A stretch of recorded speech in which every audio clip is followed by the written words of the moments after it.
ai ka sa zu thang kam na lama hai khoi bu ka hmuwa khoi wa ti do ni la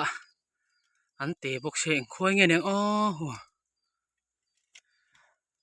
hey thok ngat ngon la mai azu hi om hun lai ni ngem le an lak ngot la chu ka du bok si lo wa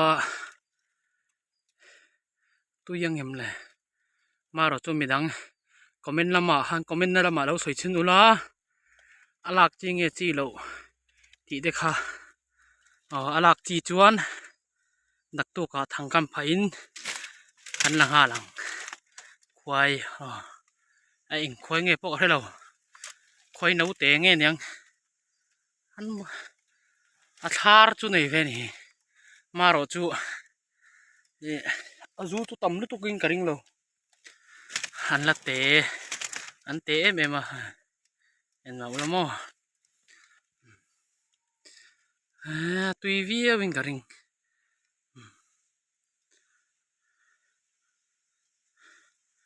eng khoi tak nyang mo comment na la ma lo sai chin teu